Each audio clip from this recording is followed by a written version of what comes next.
એક સ્ટડી પ્રમાણે ભારતમાં 93% જેટલા બાળકો, 100માંથી 93 બાળકો અઠવાડિયામાં 2 કે 3 વખત આ જંક ફૂડ ખાય છે. તમે બધાએ અનુભવ્યું હશે કે તમે કોઈ ચાઇનીઝની લારી પાસેથી પસાર થાવ છો અને અચાનક જ તમને સુગંધ આવે છે, અને એ સુગંધ તમને આકર્ષે છે.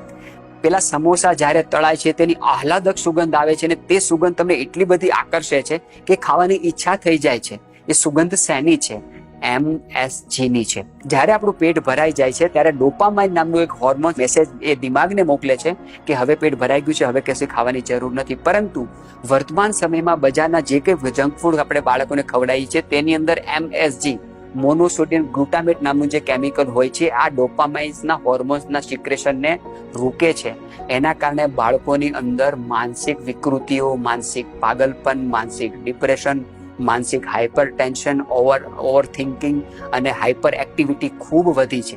જંક ફૂડને સ્વાદિષ્ટ બનાવવા માટે મોટા પ્રમાણમાં આ મોનોસોડિયમ ગ્લુટામેટ કેમિકલનો ઉપયોગ કરવામાં આવે છે. બજારમાં વેચાતા નૂડલ્સ ક્યારેય ખરાબ નથી થતા, બજારમાં વડાપાઉં ક્યારેય ખરાબ નથી થતા. તમે ક્યારે પણ વિચાર્યું છે તમે ઘરમાં કોઈ પણ વસ્તુ બનાવો તો તુરંત ખરાબ થઈ જાય છે?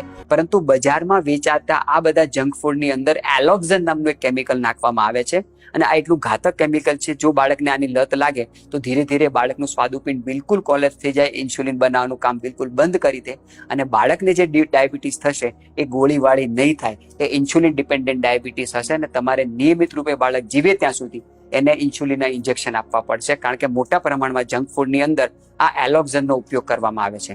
બજારમાં વેચાતી જે પેસ્ટ્રી છે, બેકરી પ્રોડક્ટ છે, તેને સ્વીટ કરવા માટે, ગળી બનાવવા માટે મોટા ભાગે એસ્પાર્ટમ નામનું કેમિકલ નાખવામાં આવે છે. આ એટલું ઘાતક કેમિકલ છે, એક બાજુ તમારી પાસે 200 કિલો ખાંડ હોય અને એક બાજુ તમારી પાસે માત્ર 1 કિલો એસ્પાર્ટમ હોય, તો 200 કિલો ખાંડથી જેટલી સ્વીટનેસ, જેટલું ગળપણ નિર્માણ થશે, એટલું ગળપણ નિર્માણ કરવા માટે માત્ર ને માત્ર 1 કિલો એસ્પાર્ટમ કાફી છે. તો બજારમાં વેચાતી ડેરી મિલ્ક હોય, બજારમાં વેચાતી તમામ ચોકલેટ હોય, બજારમાં વેચાતી કેક હોય જેની સોફ્ટનેસ લાંબા સમય સુધી આપણને સારી લાગે છે, ઘરમાં મમ્મી સુખડી બનાવે તો 3-4 દિવસમાં એ કડક થઈ જાય. બજારમાં વેચાતી તમામ બેકરી પ્રોડક્ટ, કેક હોય, લાંબા સમય સુધી બિલકુલ સોફ્ટ આપણને લાગે છે, જેને ચાવવા માટે દાંતની જરૂર પડતી નથી. ડેરી મિલ્ક જેવી મોઢામાં મૂકો ઓગળી જાય છે, તો તેની સ્વીટનેસ ક્યાંથી આવે છે? એ ખાંડ કે ગોળથી નથી આવતી, એ એસ્પાર્ટેમ જેવા ઘાતક કેમિકલથી આવે છે.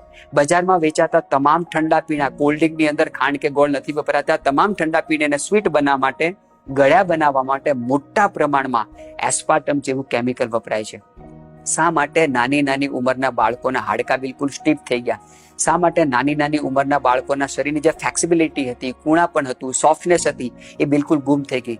અમે સ્કૂલોમાં જ્યારે જઈએ છીએ ત્યારે તમામ ટીચરો એવું કહે છે કે બાળકોને જ્યારે પીટીનો ક્લાસ આવે, એક્સરસાઇઝ કરાવીએ, વ્યાયામ કરાવીએ, સૂર્ય નમસ્કાર કરાવીએ, ત્યારે બાળકોના શરીર સારી રીતે વળી શકતા નથી, કારણ કે આવી ઘાતક કેમિકલ વાળી ગળી વસ્તુ જ્યારે બાળક ખાય છે તેની અંદર એસ્પાર્ટમ નામનું કેમિકલ જ્યારે શરીરની અંદર જાય છે ત્યારે એ ઇન્ટરનલ ખૂબ ડ્રાયનેસ પેદા કરે છે. ક્યારેય વિચાર્યું છે ઘરે વેફર બનાવો તો લાંબા સમય સુધી સુરક્ષિત રહેતી નથી? ક્યારેય વિચાર્યું છે ઘરે ફ્રેન્ચ ફ્રાય બનાવો, જો 2 કે 3 દિવસની અંદર જ ફૂગ આવશે? અને બજારમાં વેચાતી વેફરો, ફ્રેન્ચ ફ્રાયો ક્યારેય ખરાબ થતી નથી, કારણ કે TBHQ નામનું પેટ્રોલિયમ સ્તરનું એક ઘાતક કેમિકલ છે, તે આમાં નાખવામાં આવે છે, અને જેના કારણે આ બધી વસ્તુઓ લાંબા સમય સુધી સુરક્ષિત રહે.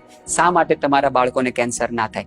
બજારની ફ્રેન્ચ ફ્રાયો, બજારના વેફરો, બજારની જે કંઈ તળેલી વસ્તુઓ જે છે એ લાંબા સમય સુધી સુરક્ષિત રાખવા માટે TBHQ નામના ઘાતક કેમિકલોનો ઉપયોગ કરવામાં આવે છે, જેના કારણે એ ખરાબ તો નથી થતી, પરંતુ તમારા શરીરને, તમારા બાળકોના શરીરને 100% ખરાબ કરી દે છે. તો તમામ માતાઓ બહેનોને વિનંતી, જો તમે ઈચ્છતા હોય કે આવનારી પેઢીને સુરક્ષિત રાખવી છે, જો તમે ઈચ્છતા હોય, તમે તો મા બાપ બની ગયા પરંતુ તમારા બાળકો મા બાપ બની શકે, કારણ કે આપણું જે કે સાત્વિક ભોજન છે એ જ ઉત્તમ ગુણવત્તાનું વીર્ય, એ જ ઉત્તમ ગુણવત્તાનું શુક્ર બનાવી શકે. અને વર્તમાન સમયની અંદર ભયાનક રીતે નપુંસકતા વધી રહી છે, વર્તમાન સમયની અંદર ઇન્ફર્ટિલિટીના કેસો ખૂબ વધી રહ્યા છે, અને તમામના મૂળની અંદર કોઈ વસ્તુ છે તો બજારમાં વેચાતા આ જંક ફૂડ છે. એક સ્ટડી પ્રમાણે બજારમાં જેટલા પણ હેલ્થ ડ્રિંક વેચાય છે, એનર્જી ડ્રિંક વેચાય છે, એમાં 53 થી પણ વધારે પ્રકારના વિવિધ કેમિકલો નાખવામાં આવ્યા છે. કેમિકલ આના સિવાય કશું જ નથી. અને આટલો બધો કેમિકલ તમારા બાળકોના શરીરમાં જાય, પરિવારના સભ્યોમાં જાય, તો તેને ઘાતક બીમારી શા માટે ના આવે છે? એક એવી સ્ટડીથી કે તમે જંક ફૂડ શા માટે ખાવ છો, તમને જાણીને આશ્ચર્ય થાય કે 100માંથી 73 લોકોને એવો જવાબ હતો કે અમને ટેસ્ટી લાગે છે અને એને સ્વાદની પૂર્તિ માટે જ અમે જંક ફૂડ ખાઈએ છીએ. તો સ્વાદની પૂર્તિ કરવી જ હોય તો ઘરમાં વિવિધ પ્રકારના વ્યંજનો બનાવીને સ્વાદની પૂર્તિ કરીએ, જે આપણને સ્વાદ પણ આપશે અને સ્વાસ્થ્ય પણ આપશે. તો માહિતી પ્રત્યેક પરિવાર સુધી પહોંચે તેવો પ્રયત્ન કરે તો જ આપણે આવનારી પેઢીને નિરોગી અને સ્વસ્થ રાખી શકીશું. સૌને જય હિન્દ, વંદે માતરમ.